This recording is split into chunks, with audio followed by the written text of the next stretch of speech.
tuko kwenye maombolezi ya kijana wetu ambaye amemaliza muda wake hapa duniani, na Mungu anamwita kwake ampe tuzo la yote ambaye alivumilia hapa duniani.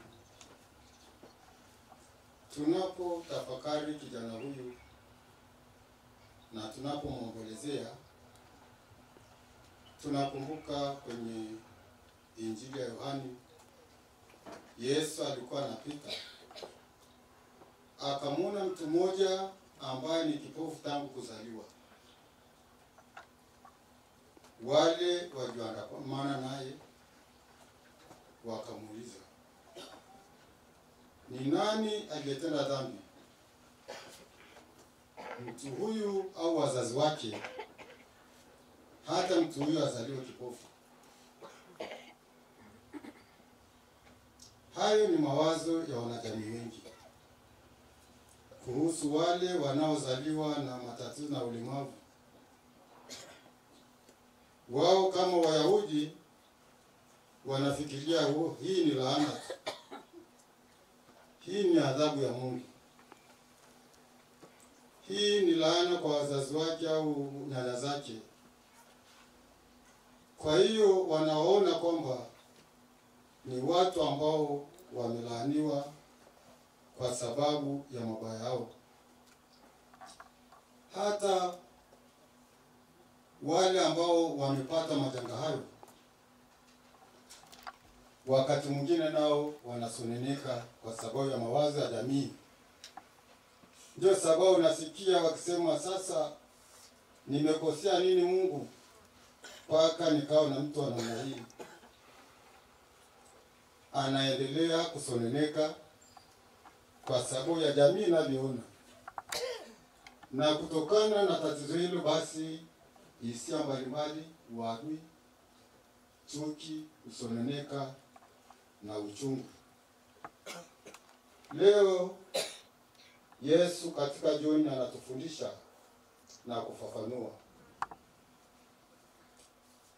Kuzaliwa mlemavu au kupata ulemavu hakutokani na dhambi au laana za mhusika au wazazi wake, ila Mungu anasema ni nguvu ya Mungu tu. Anakuwa namna hiyo ili nguvu ya Mungu ionekane inafanya kazi katika ndani yake,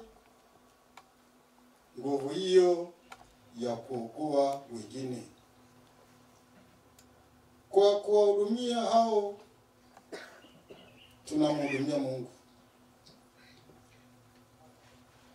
Tunapowahudumia hao tunahudumia Mungu mwenye kustahili kuhudumiwa. Na ndio sababu sasa kwenye somo tumesikia anasema, njoni kwangu mliobarikiwa, muurithi ufalme wa Mungu, kwa wanaohudumia hao. Kwa sababu mlinilisha, mkaninywesha, mkanikaribisha, mkanivika,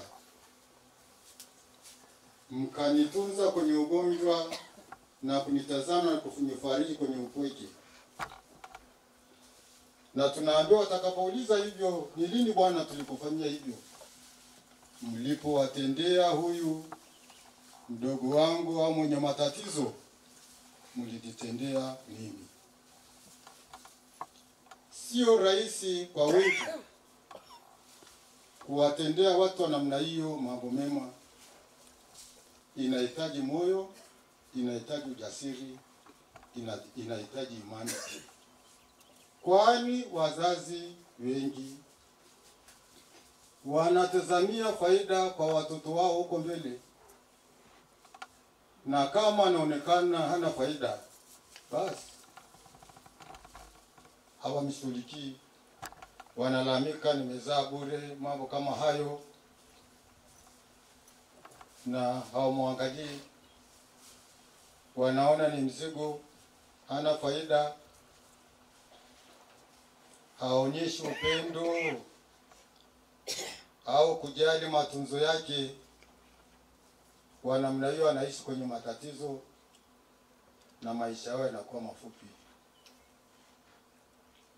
Aina hii ya watu ndio tumesikia siku ya mwisho, na wanaambiwa kwa kadiri hamkuwatendea hawa walemavu au watu wenu, hamkunitendea mimi. Kwa hiyo muondoke kwangu ninyi ambayo mmelaaniwa, mwende katika moto wa milele uliowekewa Ibilisi na wafuasi wake.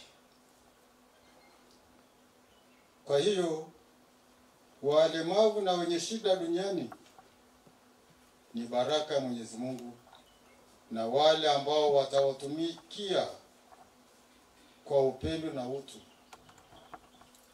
wanakaribisha wokovu wao wa kurithi ufalme wa Mungu kule mbinguni. Tunasikia pia wale ambao hawaamini kuna moto, tunaambiwa hao wataenda, ambao hawakufanya hivyo,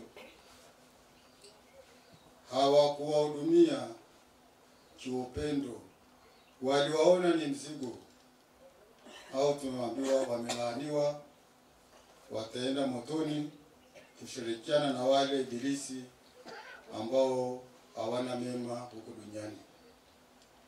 Kwa hiyo ndugu zangu na waombolezaji, huyu ambaye tunamzika kwenye uhai wake amekuwa sababu ya wengi kubarikiwa na kupata wokovu. Kwa wale ambao walimhudumia, kwa wale waliomshughulikia, waliomtuliza, walikuwa wanafanya hivyo kwa Mungu mwenyewe, na baadaye watapata tuzo lao la kurithi ufalme wa mbinguni.